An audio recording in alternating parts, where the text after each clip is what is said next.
Starting in the name of Allah, most gracious, most merciful. बिस्मिल्लाहिर्रहमानिर्रहीम। आप लोगों में से अक्सर मुझे जानते हैं ऑलरेडी, बट इस बैच में कुछ न्यू स्टूडेंट ऐड हुए हैं हमारे साथ। बट घबराए नहीं, मैं अपना तारुफ करना नहीं शुरू होऊंगा, वो मैंने एक वीडियो में पहले किया हुआ है, वरना वो काफ़ी ज़्यादा टाइम इसी में गुजर जाता है। तो आप लोगों को थोड़ा-सा बता दूँ कि हम हमारी स्ट्रैटेजी क्या होगी। जैसा कि आप लोगों के इल्म में है कि जो टेस्ट है आप लोगों का, वो 15th ऑफ अक्टूबर को शेड्यूल है। 15 अक्टूबर बाद नमाज इशा है, सब्जी मंडी के प्लाटों में अदा की जाएगी। वो कहते हैं ना ऐलान करते हैं नमाज जनाजा का। तो 15 अक्टूबर को आपका टेस्ट शेड्यूल है। दिन बनता है ये सैटरडे। जुम्मा पढ़े इससे पिछले दिन, अपने सारे गुनाहों की माफ़ी माँगे, अपनी कोताहियों की कि हम स्टडी नहीं कर सके, जो आइंदा से स्टडी करेंगे, अल्लाह पाक ये वाला टेस्ट पास करवा दे। ठीक है जी।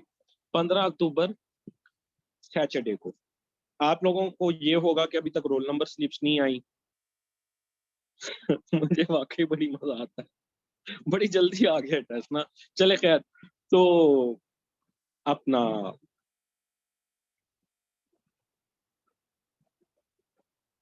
आप ही वो अपने अमाल का साथ देंगे जो वो आपके साथ कर रहे हैं। फिलहाल तो वो आपके साथ जो कर रहे हैं, उसकी फीलिंग को एन्जॉय करने दें मुझे। अच्छा, चलें, मज़ाक खत्म।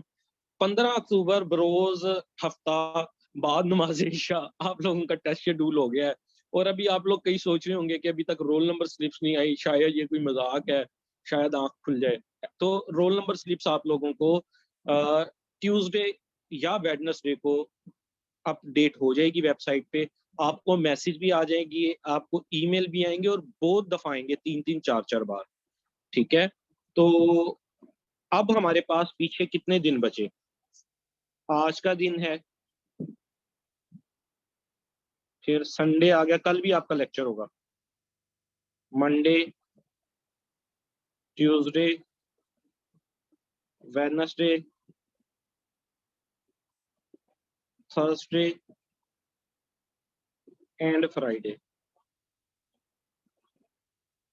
आप लोग मेरे साथ रजिस्टर्ड हुए, आप लोगों को कुछ होगा ही कि मेरे से आप लोगों को फ़ायदा होगा, ठीक है? तो कोशिश करें, अब जो चीज़ें मैं आपको असाइन करने लगा हूँ, आपने उसके मुताबिक मेरे साथ चलना है, ठीक है? देखिए, मैंने टेस्ट क्लियर किए, इसी साल में 2 एसवीओ के टेस्ट भी क्लियर किए हैं।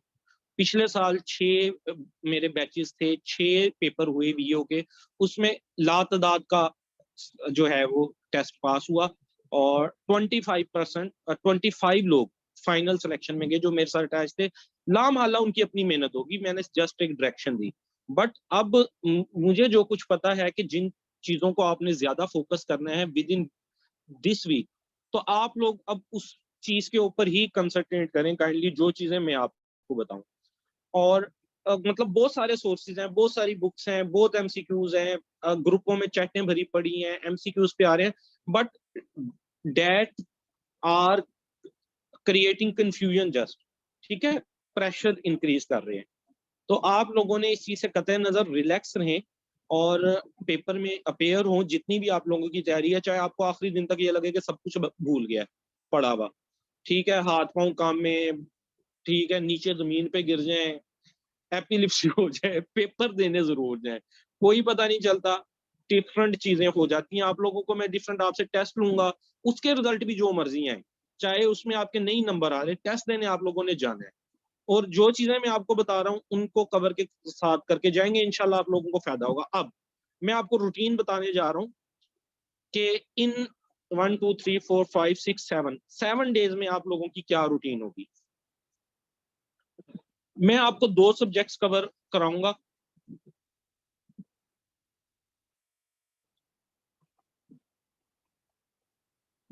ये बिस्मिल्लाहिर्रहमान के ऊपर कर रहा हूँ, ये ना समझिएगा कोई गुस्ताखी हो गई है। एक हमारा जज़्बा बड़ी जल्दी जाग जाता है। ये नीयत मेरी साफ़ है और इससे फ़र्क नहीं पड़ता। अच्छा, तो ये हम देखते हैं जी, आप लोगों के टेस्ट जो मैं आप लोगों से लूंगा, lectures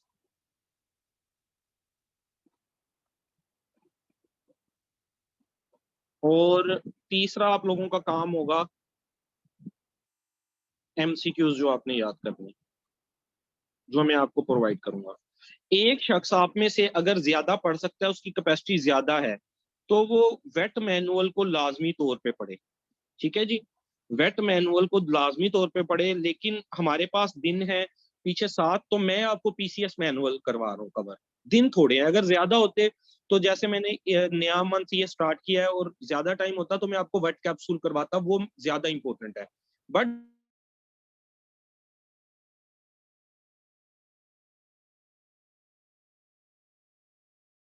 due to time shortage जो है उसकी हम टेस्टिंग सर्विस रखेंगे। ओके, और जो आप में से एक्स्ट्रा माइल कर सकता है, ज्यादा पढ़ सकता है, वो वेट कैप्सूल को भी पढ़े। PCS manual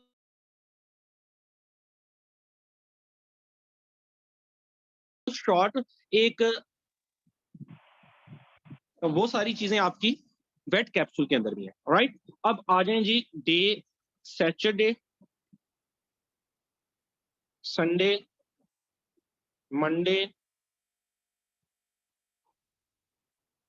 Tuesday, Wednesday, Thursday and Friday.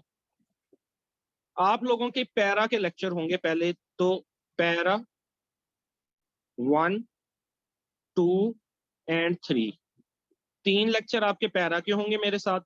और मैं इसमें इंशाल्लाह आपको बेसिक कवर करा दूंगा पैरा की, जो इंपॉर्टेंट पैरासिटिक डिजीजेज हैं, उनके साइन सिम्टम, ड्रग कौन सी यूज होती हैं, पैरासाइट्स की डिफरेंशिएशन क्या है, हेलमथ क्या होते हैं, प्रोटोजोआ क्या होते हैं, एक्टोपैरासाइट्स क्या होते हैं, मेन मेन कंसेप्ट इंशाल्लाह।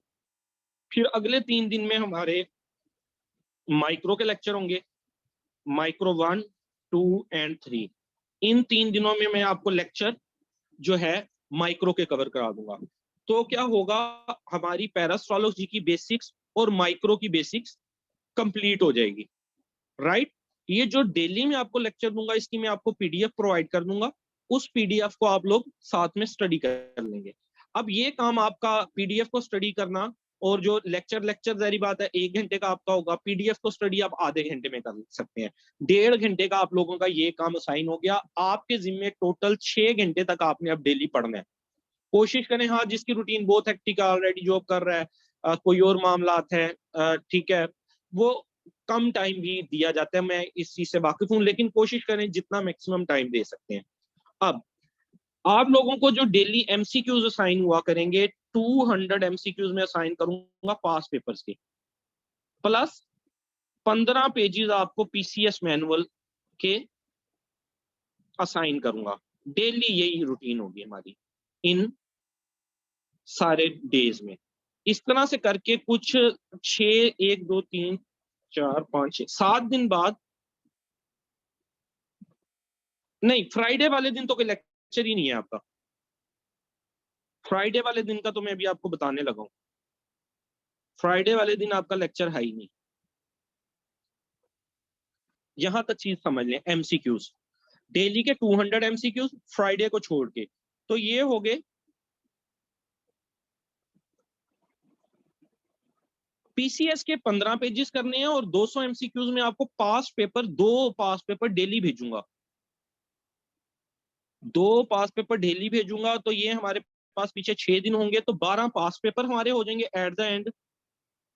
एट द एंड हमारे 12 पास पेपर, मतलब 1000 से 1200 एमसीक्यूज, और ये पीसीएस मैनुअल हमारा कंप्लीट हो जाएगा। ठीक है, यहां तक समझ आ गई रूटीन की। अब ये चीजें तो वो हो गई कि ये 200 एमसीक्यूज और 15 पेज ये आप 2 घंटे में पढ़ सकते हैं, मतलब 2 घंटे लेक्चर के आपके लिए हो गए, 2 घंटे का आपका टास्क हो गया। नहीं, पॉसिबिलिटी नहीं है कि आपका डिले होगा ड्यू टू, अगर तो इमरान खान दे देता है धरना, हालात ज्यादा गंभीर हो जाते हैं, लॉकडाउन हो जाता है शहरों का, फिर कोई पॉसिबिलिटी है। बाकी मैसेज और ईमेल की वजह से ना समझे खुदारा, मैसेज ईमेल पीपीएससी भेजता ही आखिरी 3-4 दिन पहले है, लास्ट वीक में भेजता है, प्लानर पहले अपडेट हो जाता है, तो आपका पेपर कंफर्म ही समझें, ठीक है। इमरान खान धरना भी देगा, बट इस वक्त एस्टेब्लिशमेंट जो है वो जितने क्रशिंग फोर्स के साथ है ना, वो ज्यादा देर इसको चलने नहीं देगी और ब्लैकआउट कर देगी इसका, जो मेरा एक अपना पर्सनल एक्सपीरियंस है। और काफी हद तक वो ऑडियो लीक्स और ये सारा कुछ कर करा के आपके सामने सारे मुल्की हालात हैं। तो आवर एस्टेब्लिशमेंट इज वेरी, आप कह लें कि perfect in handling this type of cases. तरीके लब्बैक के धरने, 126 दिन के धरने बहुत से हैंडल किए हुए हैं। तो इस वक्त अब वो थोड़ा सा दमखम भी जरा कम सा हो रहा है। तो आप लोग करंट अफेयर्स को छोड़ दें। करंट अफेयर्स का क्या करना है यार, आपने जीके पोर्शन आप लोगों ने नहीं अटेम्प्ट करना। जीके पोर्शन, अच्छा ये क्वेश्चन अगर आप मेरे से आखिर में पूछ रहे हैं, अभी हम टेस्ट रूटीन भी नहीं डिस्कस करनी है, क्वेश्चन अपने होल्ड कर दें। जीके का मैं आपको आखिर में बताऊंगा कि आपने क्या करना है। अब आ जाए ये इस रूटीन पे, अब आप लोगों के टेस्ट होंगे। अब टेस्ट, क्योंकि अभी तक आप लोगों को मैंने 2 पेपर और 15-12 पेज दिए हैं, तो इसका मतलब आज आपका कोई टेस्ट नहीं हुआ, कल भी आपका इसका मतलब कोई टेस्ट नहीं होगा। आज का दिन और कल का दिन आपका कोई टेस्ट नहीं, क्योंकि अभी आप कोई चीज जो मैं आपको दूंगा वो पढ़ेंगे तो आपका टेस्ट होगा ना, मेरे साथ रूटीन बनाएंगे तो आपका टेस्ट होगा। 2 दिन सिर्फ आपको एमसीक्यूज मिलेंगे, 400 आपको हो जाएंगे पास पेपर, मतलब 4 पास पेपर और 30 पेजेस। मंडे वाले दिन आपका टेस्ट होगा पीसीएस 1। पीसीएस बुक के मैं आपसे 4 टेस्ट लूंगा। पीसीएस 1 का टेस्ट होगा आपका मंडे वाले दिन। देन ट्यूसडे वाले दिन आपका पास पेपर्स का टेस्ट होगा। देन उससे नेक्स्ट दिन पीसीएस जो सेकंड पोर्शन आपको दिया होगा उसका टेस्ट होगा। देन उससे अगले दिन पीसीएस 3 उसका टेस्ट होगा। और ये लेक्चर आपके साथ साथ चल रहे होंगे, बाकी सारी चीजें आपकी होंगी, साथ में टेस्ट भी आप मुझे देंगे।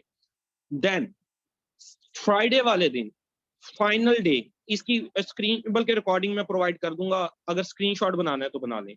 देन फाइनल डे आपका पेपर से एक दिन पहले, फ्राइडे बरोज जुम्मा, जिस दिन आपने जुम्मे में गिड़गिड़ा के अल्लाह पाक से दुआ करनी है कि अल्लाह पाक आगे से स्टडी करेंगे, इस दफा गलती हो गई थी, नहीं कर सके, ठीक है। उस दिन आपका 2 टेस्ट होंगे। टेस्ट नंबर 1 पीसीएस मैनुअल, हाँ क्लास में भी इज्तिमाई दवा की जाएगी, सही कह रहे। पीसीएस मैनुअल फुल बुक, एक टेस्ट आपका ये होगा। सेकंड टेस्ट आपका जो मैंने इस कल लिया मॉक टेस्ट 100 मार्क्स वाला, एक टेस्ट आप मुझे वो देंगे। बट अगेन एंड अगेन मैं बड़ी दफा रिपीटेडली आपको बता रहा हूं, इन टेस्टिस का वो तकरीबन होगा आपका 100 मार्क्स का, वो भी 100 मार्क्स का होगा। पीसीएस मैनुअल का मॉक टेस्ट होगा, वो भी 100 मार्क्स का होगा।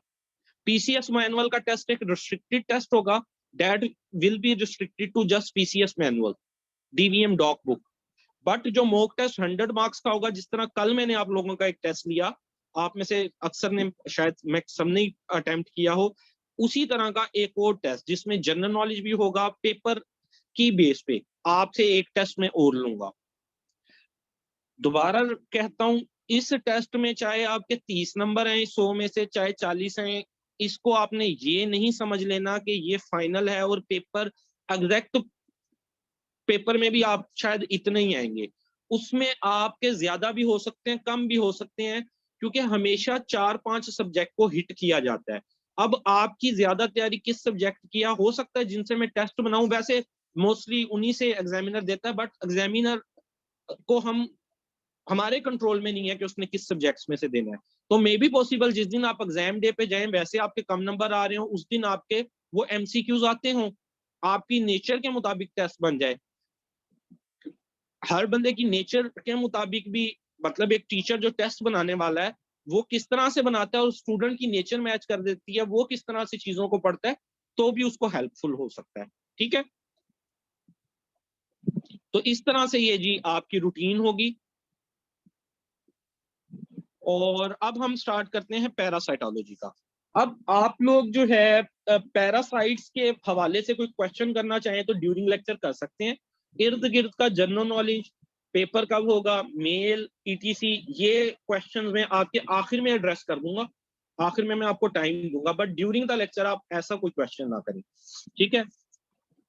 चलें जी, पैरासाइटोलॉजी डीवीएम के ड्यूरिंग द कोर्स हमने फुल कोर्स पढ़ा और बड़ा एक रफ सब्जेक्ट हमें लगता था पैरासाइटोलॉजी, हेलमंथोलॉजी और इससे रिलेटेड जो है एंटोमोलॉजी, और वो पैरासाइट्स के नाम इतने सारे। बट जब हम फील्ड में आते हैं, पीपीएससी पेपर के हवाले से बात करते हैं या इंटरव्यू के हवाले से बात करते हैं, तो पहले नंबर पे अगर कोई सब्जेक्ट आता है मेडिसिन के बाद, मेडिसिन और रिप्रोडक्शन के बाद, तो वो पैरासाइटोलॉजी है। क्यों? हमारे यहाँ जैसे फार्मिंग है, लोग करते हैं तो ज्यादा डीवर्मिंग और पैरासाइट्स को, जो ये चिचड़ मार टीके या एक्सटर्नल पैरासाइट और इंटरनल पैरासाइट्स और ब्लड पैरासाइट्स, इनका ही बहुत ज्यादा इशू है और इनसे ही हम डील करते हैं फील्ड में भी, इंटरव्यू में भी और पेपर में भी। तो एग्जामिनर मोस्टली पैरासाइटोलॉजी में से अच्छे क्वेश्चन निकालता है, ज्यादा मिकदार में देता है। अब पैरासाइट्स के हवाले से मैं आपको गाइड कर दूं, पैरासाइट्स क्या होता है? वो ऑर्गेनिज्म जो lives on or in a host organism and gets its food from or at the expense of its host.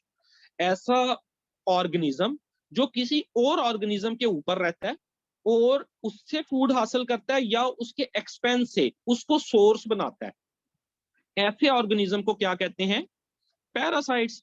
और पैरासाइटोलॉजी क्या है? Simple, study of parasites, their host and relationship between them. There are three things.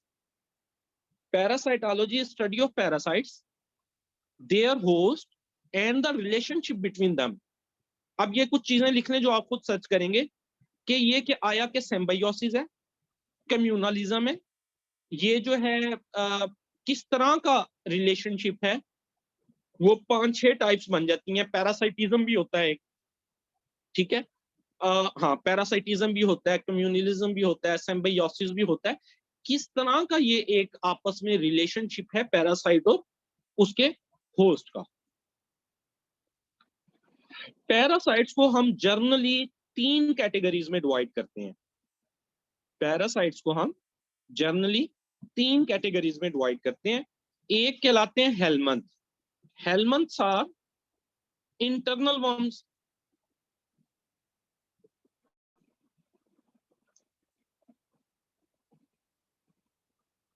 अंदरूनी कीड़े helminth कहलाते हैं।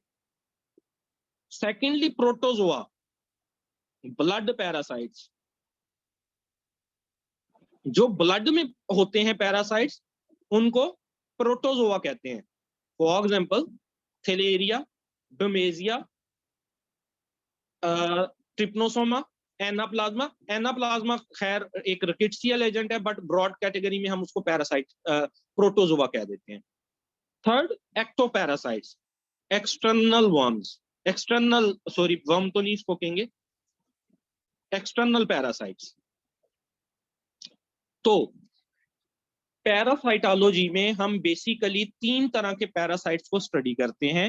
एक कहलाते हैं हेलमंथ, जो बॉडी के अंदर रहते हैं, lungworm, liver fluke, nasal fluke, schistosoma जैसे है, लीवर फ्लूक जो लीवर में रहता है, स्टोमक फ्लूक, ये सारे हेलमंथ कहलाते हैं। कुछ पैरासाइट्स ब्लड में रहते हैं और ब्लड के सेल्स में रहते हैं, जस्ट लाइक फ्लेरिया, बबेजिया, एनाप्लाज्मा, ये सारे ट्रिप्नोसोमा, ये सारे प्रोटोजोआ कहलाते हैं। फिर कुछ पैरासाइट बॉडी के ऊपर रहते हैं, that are called external parasites.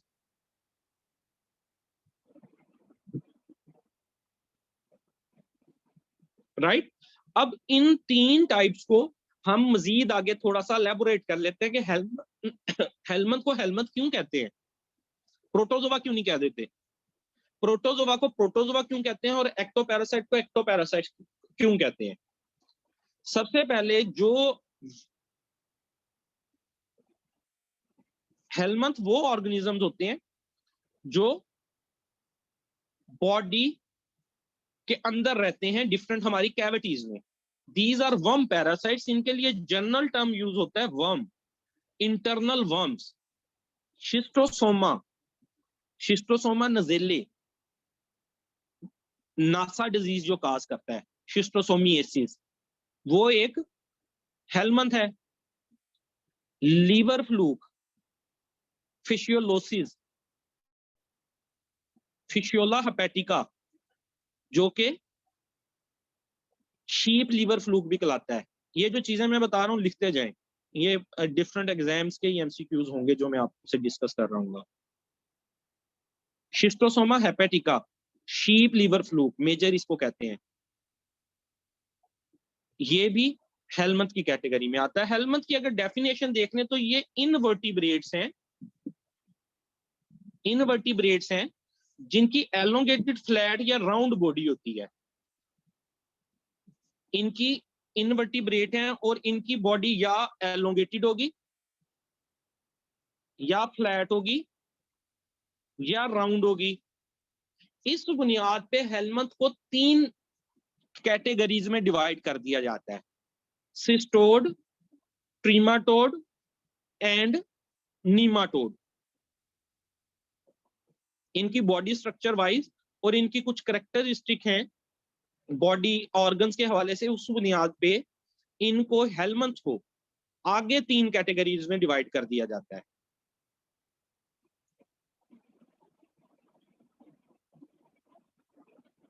उसके बाद सेकेंडली प्रोटोजोआ। प्रोटोजोआ क्या है? सिंगल सेल्ड ऑर्गेनिज्म है, ये सिर्फ एक सेल पे मुश्तमिल होगा प्रोटोजोआ।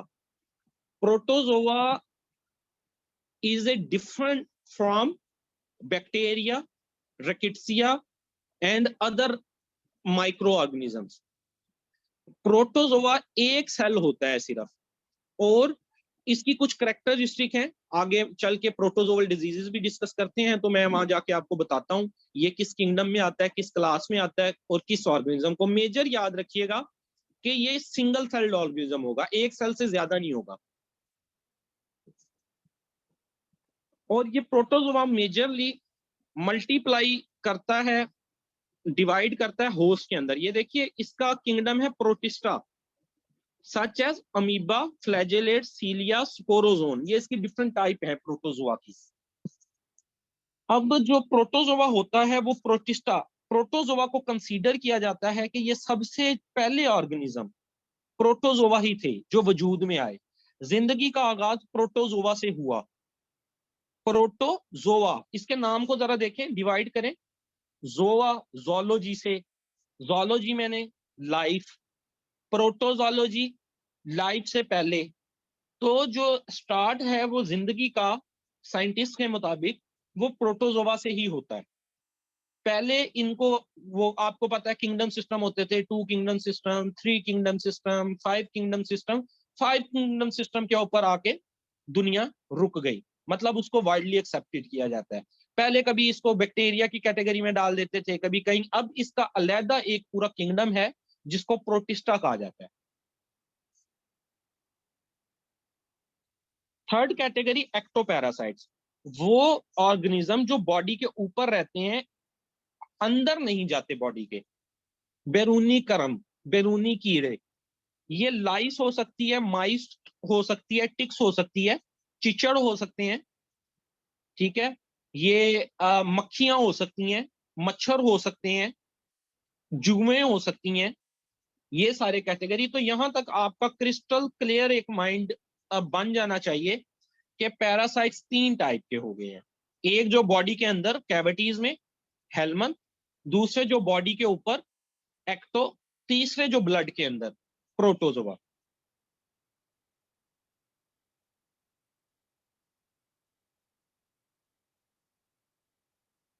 अब हम इन पैरासाइट्स को जो है वो 1 बाय 1 डिस्कस कर लेते हैं और इनसे रिलेटेड डिजीजेस।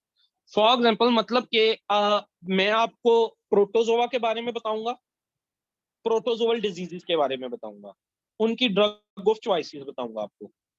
देन हम हेलमंथ को स्टडी करेंगे। हेलमंथ कौन कौन से हैं, उनकी इंपॉर्टेंट डिजीजेस कौन सी हैं, ड्रग ऑफ चॉइसेस कौन सी हैं, उसको स्टडी कर लेंगे। देन एक्टोपैरासाइट्स, एक्टोपैरासाइट्स कौन कौन से हैं इंपॉर्टेंट, और उनके लिए ड्रग ऑफ चॉइसेस कौन कौन सी हैं। स्लाइड नजर नहीं आ रही, ये तो पेपर वाले दिन होता है, पेपर नजर नहीं आता। क्या सबको नजर नहीं आ रही? स्लाइड 1/4 है। ये सिग्नल प्रॉब्लम है आप लोगों की तरफ, नेटवर्क का मसला हो सकता है।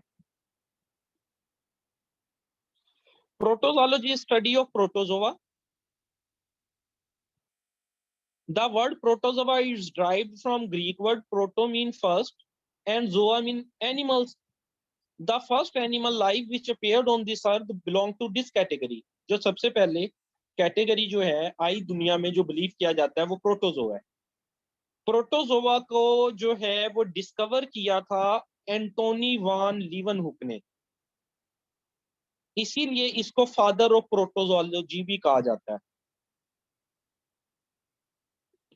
प्रोटोजोआ को एंटोनी वान लीवनहुक ने डिस्कवर किया, इसी वजह से इसको फादर ऑफ प्रोटोजोलॉजी कहा जाता है।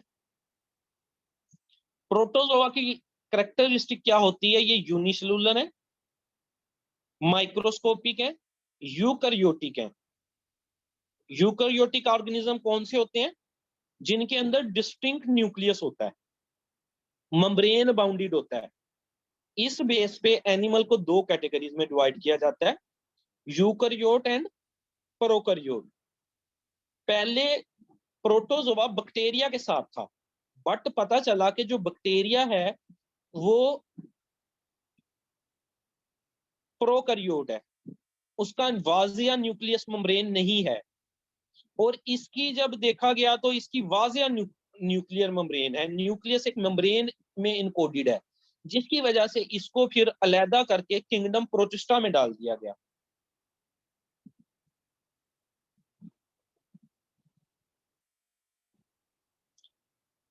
प्रोटोजोआ जो हैं वो चार टाइप के होते हैं।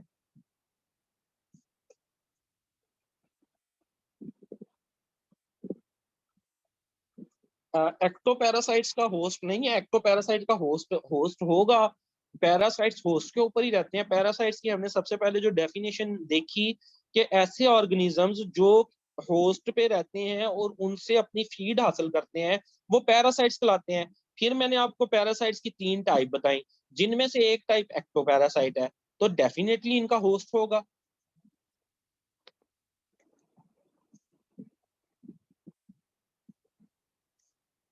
अच्छा जी, अब प्रोटोजोआ जो हैं उनको इनकी लोकोमोशन की वजह से, लोकोमोशन ऑर्गन्स की वजह से, लोकोमोशन मींस वो ऑर्गन जिनकी मदद से ये ट्रेवल करते हैं, एक जगह से दूसरी जगह मूव करते हैं, उनकी बुनियाद पे इनको चार कैटेगरीज में डिवाइड किया जाता है।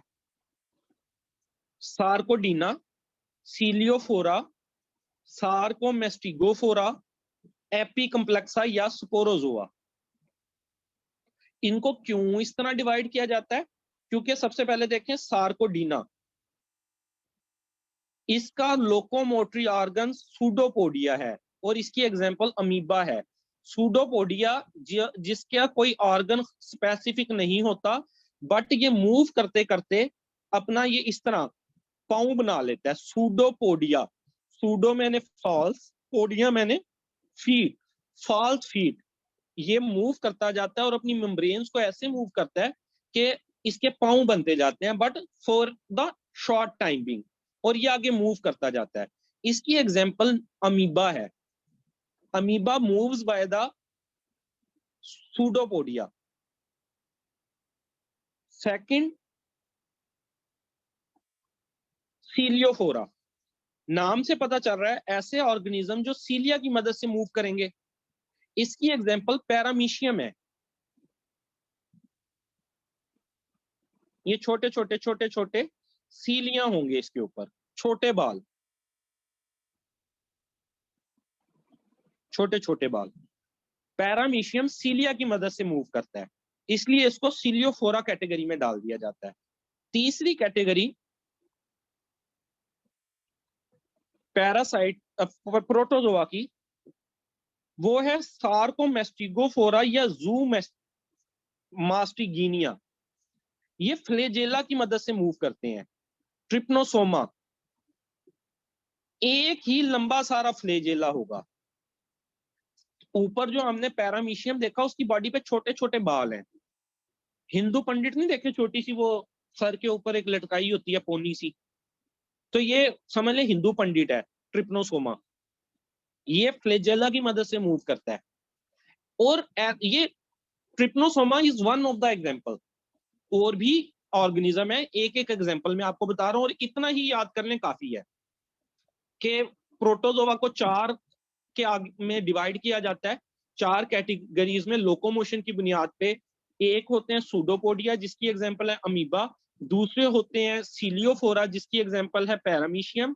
तीसरे होते हैं सार्कोमेस्टिगोफोरा, जो फ्लेजेला की मदद से मूव करते हैं, इसकी एग्जांपल है trypanosoma. And fourth one apicomplexa. इनके अंदर कोई भी ऑर्गन नहीं होता मूव करने के लिए, लोकोमोटरी। फिर ये मूव कैसे करते हैं? ग्लाइडिंग मूवमेंट के थ्रू, धक्का लगा लगा के।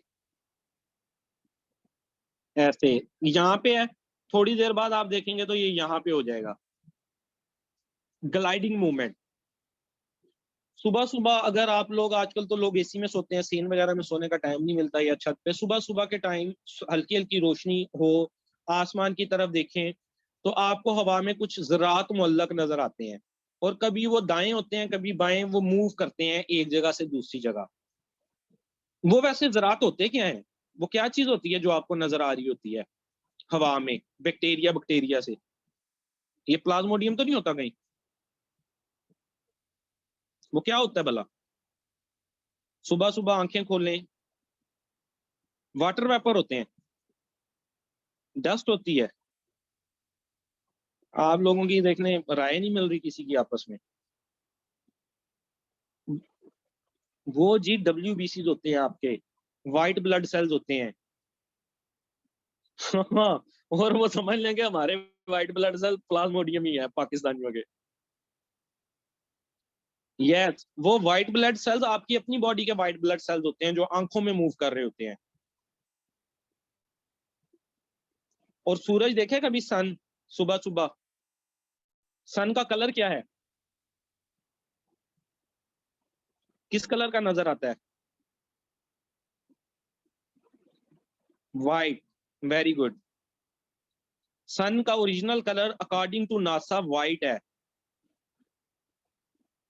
रेड गोल्ड नजर आता है, वो सिर्फ इस वजह से नजर आता है कि उसकी जब रोशनी हमारे एटमॉस्फेयर में जो डिफरेंट गैसेस है उसमें दाखिल होती हैं, स्कैटर्ड होती हैं, तो उस वजह से उसका कलर चेंज हमें नजर आता है। बट आप कभी सन ग्लासेस लगा के सूरज को देखिएगा, आपको व्हाइट ही नजर आएगा। लगानी अपनी है, किसी दोस्त की नहीं। ठीक है जी, ये इनकी मूवमेंट हो गई। काला, इतनी काले वाली ना लगाए, थोड़ी सी शेड का चेंज कर ले।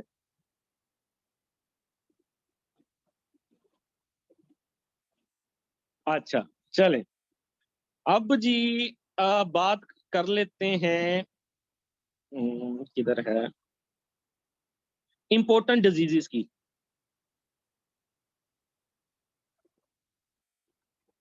इंपॉर्टेंट डिजीजेस की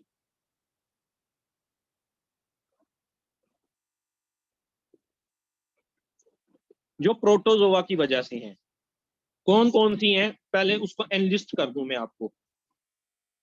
बबेजिया, जो पेपर के हवाले से भी इंपॉर्टेंट है, फील्ड के हवाले से भी इंपॉर्टेंट है। फिलेरिया,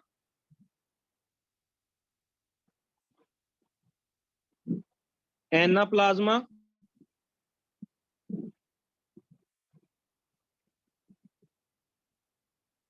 ट्रिप्नोसोमा,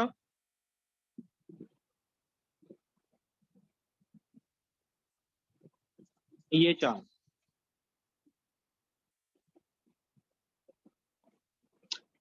और भी बहुत सारी हैं, बट मोस्ट इंपॉर्टेंट ये 4 हैं, बबेजिया, थलेरिया, एनाप्लाज्मा एंड ट्रिप्नोसोमा। इसकी ड्रग ऑफ चॉइसेस भी मैंने आपको मेरा ख्याल है आज ग्रुप में भेजी हैं, वो याद कर लीजिएगा, ड्रग ऑफ चॉइसेस इन चारों की। हाँ, लेशमिनियोसिस, लेशमिनिया, बबेजियोसिस। Babesia species are hemoparasite, hemoprotozoa parasite. Heme means blood, blood parasites है, found inside the RBCs. ये इंट्रारिथ्रोसाइटिक होता है। Red water disease, red fever disease babesia को कहा जाता है। ये जितनी डिजीजेज हैं, थलेरिया, बबेजिया, एनाप्लाज्मा और ट्रिप्नोसोमा, इनमें से जो ब्लड आता है वो सिर्फ बबेजियोसिस में आता है।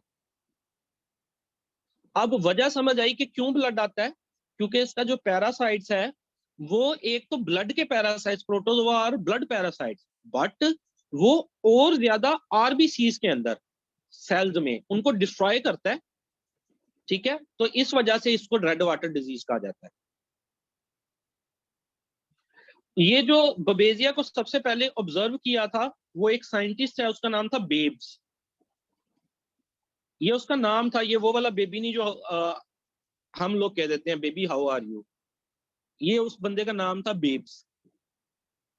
1888 में, 1888 में, ब्लड ऑफ कैटल, कैटल के ब्लड को ऑब्जर्व किया, उसको ये नजर आया। गुड, पूरा नाम बता रहे हैं, विक्टर बेब्स। तो उसी बुनियाद पे इस डिजीज का नाम बबेजियोसिस रख दिया गया।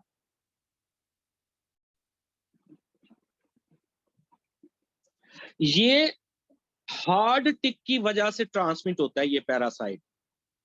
हार्ड टिक को क्या कहते हैं? एक्सोडीड। और सॉफ्ट टिक को क्या कहते हैं, बताइएगा?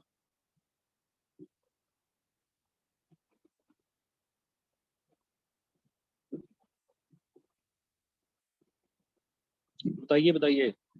आर्गस। गुड। सॉफ्ट टिक होती है आर्गस, हार्ड टिक होती है एक्सोडीडा, एक्सोडीड। तो बबेजिया जो है वो हार्ड टिक की वजह से ट्रांसफर होता है, और जो ये टिक इसको ट्रांसफर करती है, इसके पैरासाइट जो है वो टिक लेके आती है ना, चिचड़ की वजह से फैलने वाली बीमारी, उस टिक का नाम है बूफेलस एनोलेटस। ये हार्ड टिक की वजह से होता है। जो टिक है वो एक, उसका नाम है बूफेलस एनोलेटस, और ये है वो टिक, ये देखिए।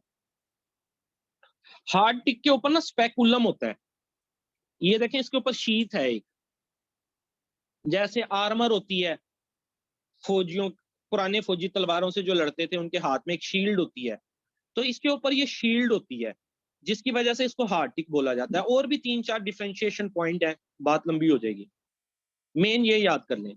स्कूलम भी होता है, ये शील्ड भी होती है हार्ड टिक के ऊपर। और ये जो टिक है ये अपने अंदर प्रोटोजोआ को कैरी करती है, बबेजिया बाइजेमिनिया को कैरी करती है, और टिक जब एनिमल को काटती है तो ये उसके ब्लड में चला जाता है। अब ये जो बबेजिया है ये अपना लाइफ साइकिल टिक, ह्यूमन और एनवायरमेंट तीनों में गुजारता है। बबेजिया जो बाई जेमिना है, बबेजिया वो अपना लाइफ साइकिल गुजारता है। होस्ट में 2 होस्ट होते हैं, तीसरा एनवायरमेंट होता है, tick, animal and the environment.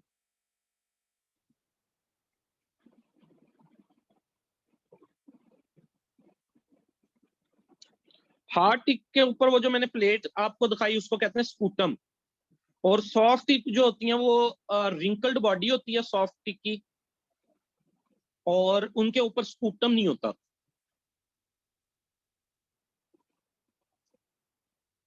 ये बबेजिया की डिफरेंट नाम देख लें, बबेजिया को बबेजियोसिस भी कहा जाता है, रेड वाटर डिजीज भी कहा जाता है, टेक्सास फीवर भी कहा जाता है, बिलरी फीवर भी कहा जाता है, पीरोप्लाज्मोसिस भी कहा जाता है, स्प्लिनिक फीवर भी कहा जाता है, और टिक फीवर भी कहा जाता है। कितने सारे नाम है देखें बबेजिया के।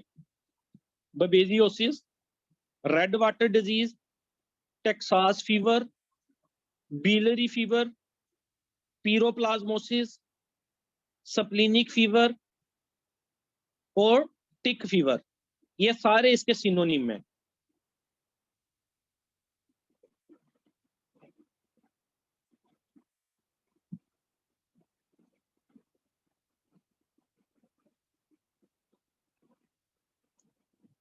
इसकी जो टिक है कैटल फीवर टिक, वो उसका पुराना न्यू नाम है रहीसिपिफेलस एनोलेटस और पुराना नाम उसका था बूफेलस एनोलेटस, एक ही बात है। अगर आ जाए रहीसिपिफेलस एनोलेटस, टिक का क्या नाम है, या बूफेलस एनोलेटस, एक ही बात है। और ये कैरी करती हैं प्रोटोजोआ। प्रोटोजोआ जो बबेजिया है वो डिफरेंट टाइप का होता है, बबेजिया बोविस भी होता है, बवेजिया बाइजेमिना भी होता है, और ये जो है काज करते हैं डिजीज। अगर इसका हम लाइफ साइकिल देख लें,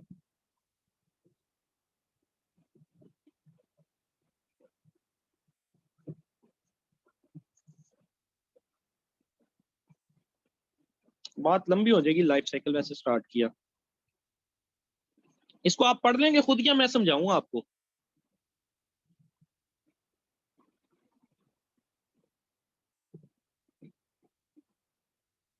बताइएगा,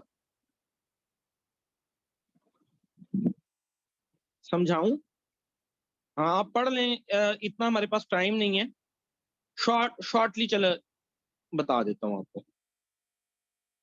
शॉर्ट होते होते भी बात लंबी हो जाती है वैसे। चलें, जो टिक है, जो टिक है हार्ट टिक, उसके अंदर बबेरिया जो है होता है स्पोरोजाइट की फॉर्म में। स्पोरोजाइट, स्पोरोजाइट जब एनिमल की बॉडी के अंदर जाता है, ये एनिमल अजीब से बन गया, तो ये आरबीसीज के अंदर चला जाता है, रेड ब्लड सेल्स में, और उसके अंदर जाके ये अपनी हालत को चेंज करता है, ट्रोफोजाइट बनाता है। ट्रोफोजाइट फिर बेनिफिशन करता है और मीरोजाइट बनाता है। मीरोजाइट फिर गैमेट्स में चेंज होता है। मतलब बताने का ये कि ये जो बबेजिया है ये अपनी एक लाइफ साइकिल पूरा करता है जिसमें ये डिफरेंट स्टेजेस में से गुजरता है, कन्वर्ट होता है। पहले ये होता है स्पोरोजाइट, जब टिक इसको एंटर करती है स्पोरोजाइट फॉर्म में, वो स्पोरोजाइट फॉर्म आरबीसीज के अंदर चली जाती है रेड ब्लड सेल में, वहां जाके वो ट्रोपोजाइट में चेंज होती है, फिर बाइंडिफिशन करती है, मीरोजाइट में चेंज होती है, उसके बाद मीरोजाइट गैमेट में चेंज हो जाते हैं। इनफेक्टिव स्टेज क्या है बबेजिया की इनमें से, बताइएगा?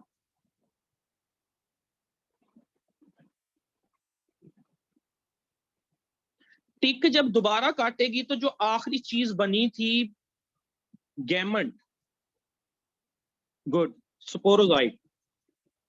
Infective stage of theileria and babesia sporozoite है।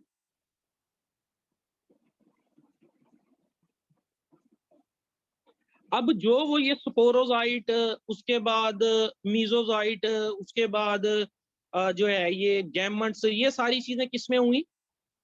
कैटल की बॉडी के अंदर, ब्लड के अंदर। दोबारा से जब टिक आएगी, दोबारा से सक करेगी किसी एनिमल का ब्लड, तो गैमेट्स जो हैं वो चले जाएंगे टिक के अंदर। टिक जिसने स्पोरोजाइट छोड़े थे उसमें दोबारा बबेजिया आया है गैमेट्स की शक्ल में। गैमेट फिर यहाँ पे डिवाइड होंगे और मैक्रोगैमेटोसाइट और माइक्रोगैमेटोसाइट, एक फीमेल और मेल, डिफरेंट स्टेजेस में कन्वर्ट हो जाएंगे। ये दोनों आपस में फॉर्म होंगी, मिलेंगी माइक्रोगैमेट्स और माइक्रोगैमेट, और जाइगोट बन जाएगा। ये अब टिक के अंदर अपनी रिप्रोडक्शन कर रहे हैं। टिक के अंदर आके गैमेट्स, गैमेट से दो में वो डिवाइड हो गए, मैक्रोगैमेट और माइक्रोगैमेट, और उन दोनों ने मिलकर बना लिया जाइगोट, और मोटाइल जाइगोट को ओकिनाइट कहते हैं। फिर वो ओकिनाइट स्पोरोजाइट बना देता है। ये एक गोल चक्कर है कि किस तरह से इसने डिफरेंट स्टेजेस अपनी करनी है पूरी बबेजिया ने।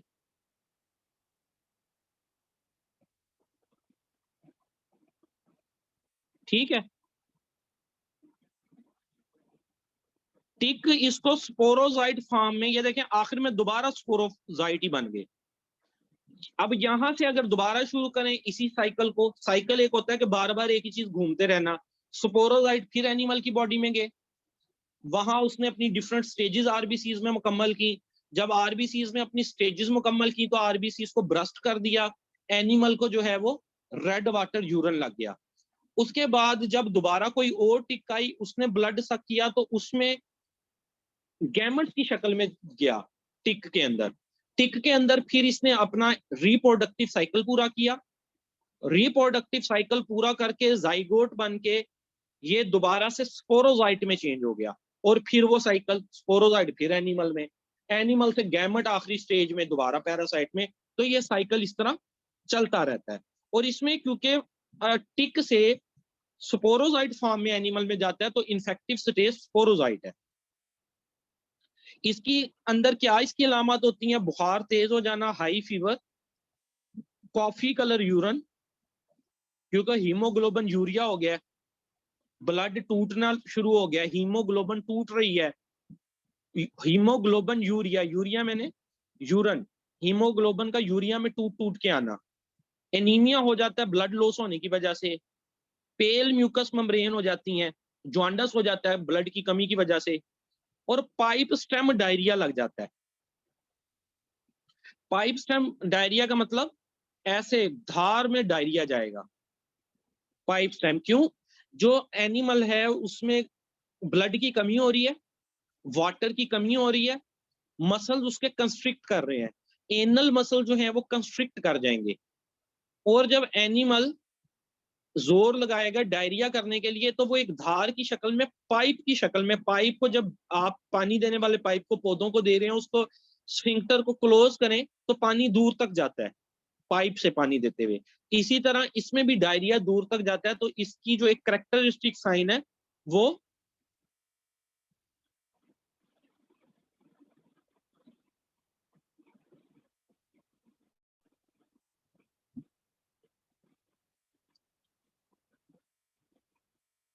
क्या कह रहे हैं आप लोग? नहीं, थलेरिया का सेम नहीं है। थलेरिया का जो साइकिल है वो चेंज है। थलेरिया इफेक्ट करता है जाके डब्ल्यूबीसी को, व्हाइट ब्लड सेल्स को, इसीलिए लिम्फ नोड एनलार्ज हो जाते हैं। व्हाइट ब्लड सेल्स किस चीज के सेल्स हैं? इम्यूनिटी के, इन्फेक्शन से लड़ने के। वो ये रेड ब्लड सेल्स को इफेक्ट कर रहा है बबेजिया। थलेरिया में व्हाइट ब्लड सेल्स इफेक्ट होता है और लिम्फ नोड स्वेल कर जाती हैं। थलेरिया के एग्जाम्पल जो है वो यही है, bulging eyes, lymph node swelling, high temperature. तो वो इससे इसका लाइफ साइकिल डिफरेंट है। ग्रेसिस तो स्टॉप हो जाती हैं प्रैक्टिकली। ग्रेसिस किसको कहते हैं?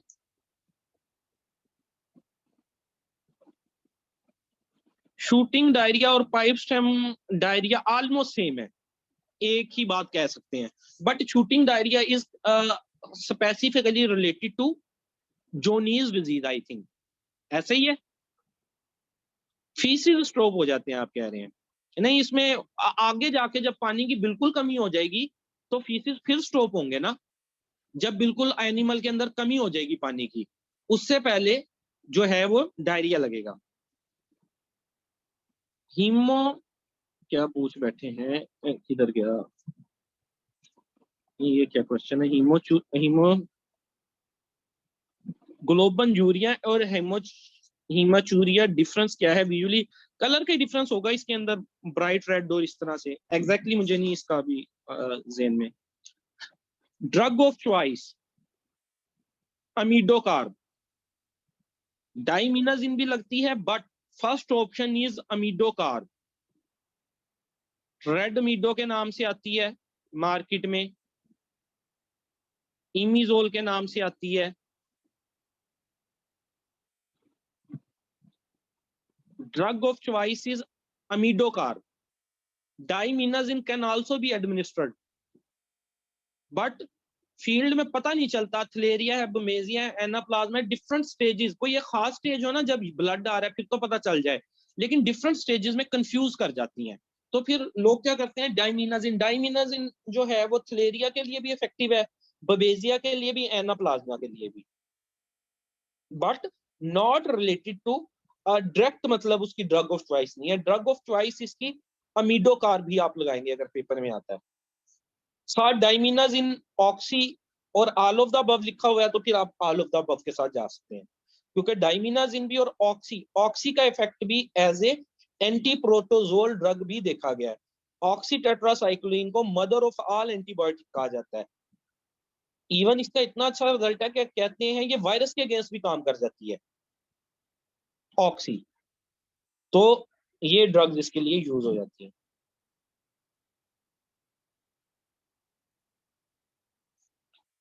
इसके बाद शॉर्टली हम डिस्कस कर लेते हैं थलेरिया को, थलेरियोसिस को। कुछ टर्म, कुछ चीजें इसकी मैं बता देता हूँ, फिर बस हमारा ये लेक्चर यहीं पे एंड हो जाएगा।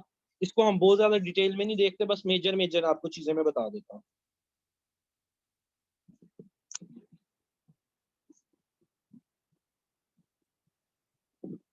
थलेरिया की स्पीशीज है थलेरिया एनुलेटा और थलेरिया पार्वा। जो इंपॉर्टेंट थलेरिया पैरासाइट है वो एनुलेटा और पार्वा है। इसका जो टिक जो इसको ट्रांसफर करती है उसका नाम है रहीपिसिफेलस अपेंडिकुलेटस। पिछले वाला था रहीपिसिफेलस बूफेलस एनुलेटस था, या रहीपिसिफेलस एनुलेटस था बबेरिया का।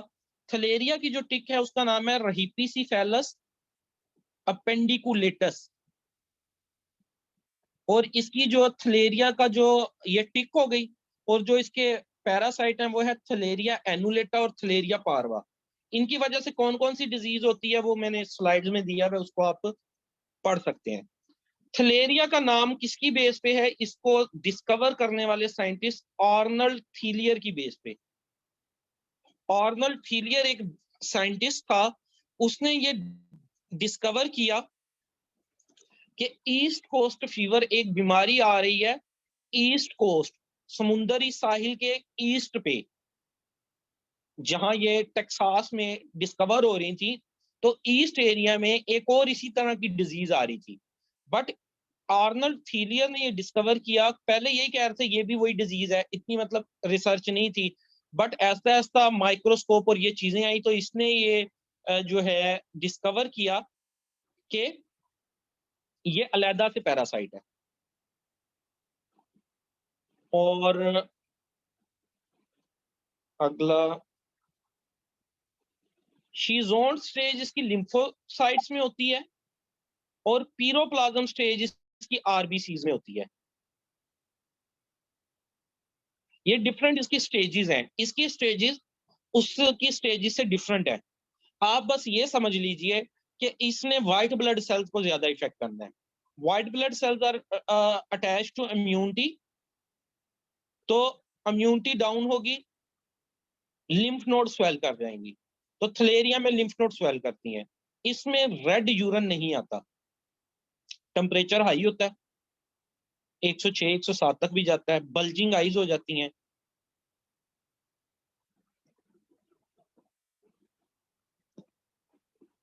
ये भी एक्सोडिडिटी की वजह से भी ये एक्सोडिडिटी की होती है, इसकी भी हार्ड टिक की ट्रांसफर करती है इसको, थलेरिया को।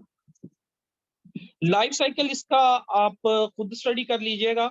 इसकी भी इन्फेक्टिव स्टेज स्पोरोजोइट ही है, बस इतना समझ लीजिए।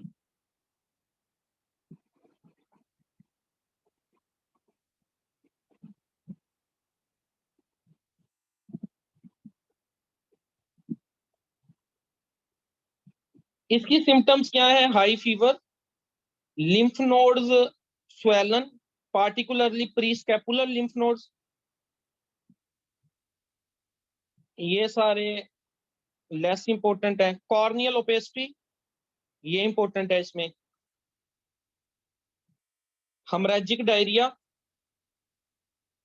डेस्पीनिया, सांस का रुक जाना। तो इसकी मेन साइन में हाई फीवर है, लिम्फ नोड स्वेलन है, कॉर्नियल ओपेस्ट्री है, बल्जिंग आइज है, हेमरेजिक डायरिया है, सांस का रुकना है, लंग्स इफेक्ट हो जाते हैं, लिम्फ नोड स्वेलो कर जाती हैं, ट्रैकिया पे प्रेशर पड़ता है, सांस एनिमल का रुकने लग जाता है।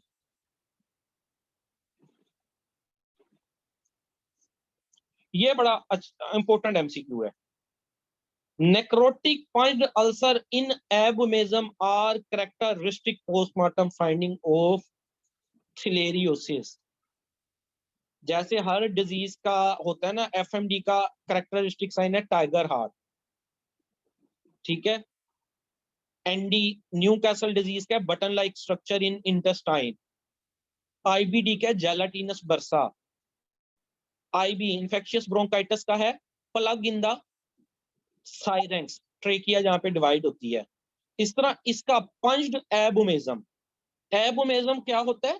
ट्रू स्टोमक, एनिमल के स्टोमक के जो 4 हिस्से हैं उनमें से एबोमेजम ट्रू स्टोमक कहलाता है।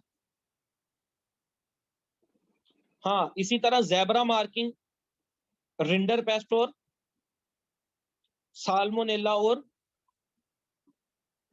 पीपीआर में होती हैं। ज़ेब्रा मार्किंग स्ट्रिप्स 3 डिजीजेस में आती हैं। पीपीआर इसमें सीकम में आती है। अपना दूसरा नंबर पे पीपीआर, पीपीआर में रेक्टम, रिंडर पेस्ट में सीकम। इस तरह से कोई तरतीब है, डिफरेंट सोर्सेज में डिफरेंट मिलता है इसका।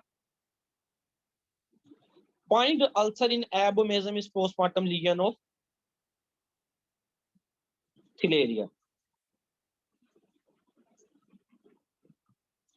Treatment, buparvaquone is the drug of choice for theileria. Salmonellosis में भी है, आई थिंक वेटस्टैन बुक में ना साल्मेनोलोसिस में भी दिया था। फिलेरिया के लिए ड्रग ऑफ चॉइस ब्यूपारवाकोन है। और इन ड्रग्स की डोज भी याद कर लीजिएगा, फिलेरिया, बवेजिया, एनाप्लाज्मा और ऑक्सी। एनाप्लाज्मा की ड्रग ऑफ चॉइस ऑक्सी है ना, ऑक्सी टेट्रासाइक्लिन है एनाप्लाज्मा की। इनकी डोज राइट भी आप याद कर लीजिएगा, नोट्स में दी हुई है। ये था जी आज का लेक्चर। इसके अलावा ऑक्सी टेट्रासाइक्लिन और डाइमीनाजिन का भी कॉम्बिनेशन लगा दिया जाता है। ऑक्सी टेट्रासाइक्लिन शीजोन्स पे एक्ट करता है। 20 ml लगती है यार वो ना, नहीं 20 ml नहीं लगती, वो ये लगती है ब्यूटालेक्स, वो 3 से 4 ml लगती है उसका, लेकिन हमने डोज रेट देखना होता है mg पर केजी में, उसको देख लीजिएगा, वो नोट्स वगैरह में है। ऑक्सी टेट्रासाइक्लिन जो है वो शीजोन्स पे और डाइमीनाजिन पीरोप्लाज्म के ऊपर वो 35 ml मरवाओगे। डाइमीनाजिन जो है वो पीरोप्लाज्म पे इफेक्ट करती है। ये डिफरेंट स्टेजेस की बात कर रहा है फिलेरिया के, कि अगर हम एडमिनिस्टर कर दें डाइमीनाजिन और ऑक्सीटेट्रासाइक्लिन का कॉम्बिनेशन ब्यूपारवाकोन की जगह, तो वो किस तरह से एक्ट करता है। ठीक है जी, आप लोगों का कोई क्वेश्चन हो तो पूछ लें। ये हमारा लेक्चर कंप्लीट हो गया। कोई आप लोगों का? हाँ जी, ऑक्सी 35 ml भी लग जाती है, 40। डोज रेट इसका वैसे होता है 20 ml, लेकिन 40 ml 50 ml पे जाके ये वर्क करती है। फिर इसकी कंसंट्रेशन भी है, ठीक है, कि किस में आ रही है। पॉइंट का मतलब होता है दबा हुआ। पॉइंट अल्सर्स, किसी चीज का दब जाना। आप अपनी जिल्द को अंगूठे से प्रेस करें तो वो पंच्ड हो जाएगी, और उसके अंदर एक नुक्ता लगा दें बाल पॉइंट से, तो पंच्ड अल्सर बन जाएगा। ज़ेब्रा मार्किंग जो है इंटेस्टाइनल ट्रैक्ट में, ये डिफरेंट डिजीजेस के कैरेक्टरिस्टिक साइन है। पीपीआर में ज़ेब्रा मार्किंग रेक्टम में होती है। ये नहीं, ये इसको थोड़ा सा कंफर्म कर लीजिएगा। एक में रेक्टम में होती है, एक में सीकम में होती है, एक में कोलोन में होती है। 3 डिजीजेस हैं, रिंडर पेस्ट, पीपीआर और साल्मोनेला। इसका ना अब डिफरेंट सोर्सेज में जवाब डिफरेंट है, आप इसको एक दफा कंफर्म कर लीजिएगा। वैसे मैंने ग्रुप में इसके एक दिन एग्जैक्ट जवाब करके भेजे थे, बट पता नहीं अब डिस्कशन में वो कहाँ रह गए होंगे, मिक्सचर हो जाते हैं। कहीं ना कहीं आपको एमसीक्यूज में भी ये मिल ही जाएगा। हाँ, रिंडर पेस्ट मेरा ख्याल रेक्टम, रिंडर से रेक्टम, नहीं पीपीआर से भी तो रेक्टम में मैंने याद किया था, कोई कॉम्बिनेशन बनाया था, वो जेन में नहीं आ रहा। PPR caecum, rinder paste rectum, हाँ ये ठीक कह रहे हैं आप, इसको लिख लें जाए, rinder paste rectum, PPR intestine. हाँ, किसी के पास अगर एग्जैक्ट है तो ग्रुप के अंदर, और ग्रुप में जो चीजें हम पढ़ रहे हैं, जो चीजें मैं आपको साइन कर रहा हूँ, सिर्फ उसको डिस्कस करेंगे। और कोई चीज आपने डिस्कस करनी है तो वो एस्पेरेंट वाला जो ग्रुप है उसमें डिस्कस करेंगे आप। इन ग्रुप में सिर्फ लेक्चर रिलेटेड काम, आपको जो एमसीक्यूज असाइन करूंगा जो वो, और जो आपको फाइल असाइन करूंगा कि आज इतने पेजेस पढ़ने हैं, सिर्फ वही डिस्कस होगा। वेट कैप्सूल में गलत लिखा हुआ है, मे भी हो जाता है।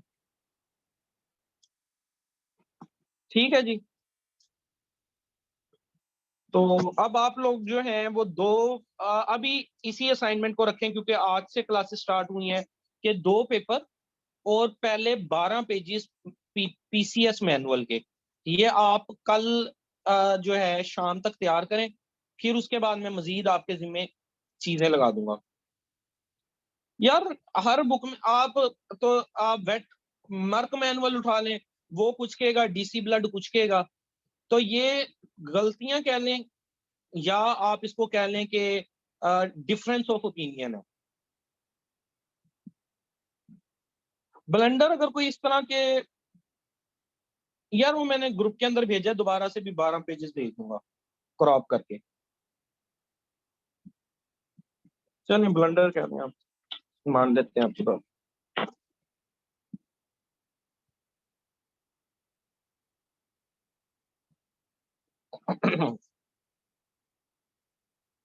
चलें, ठीक हो गया जी।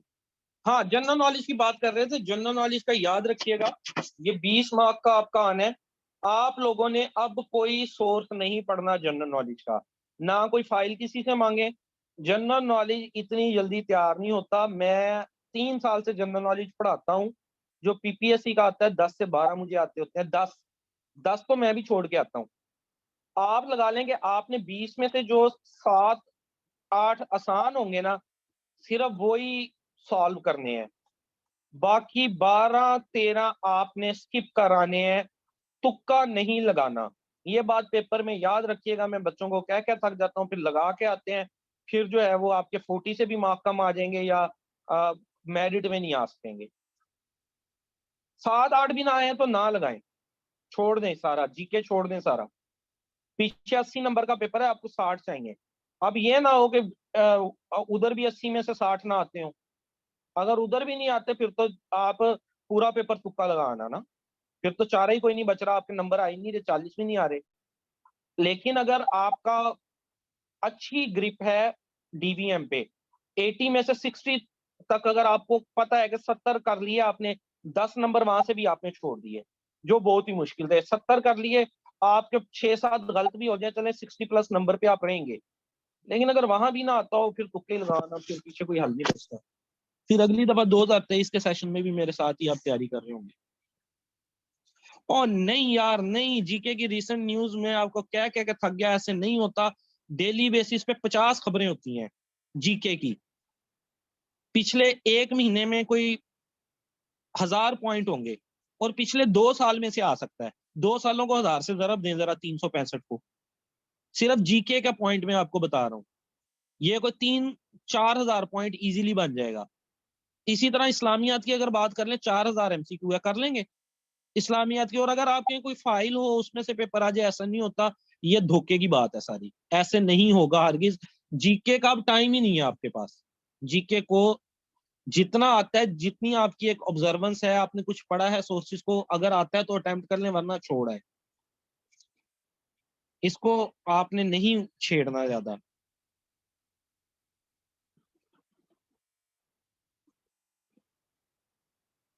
जीके बहुत वास्ट फील्ड है, बहुत वास्ट फील्ड है जीके।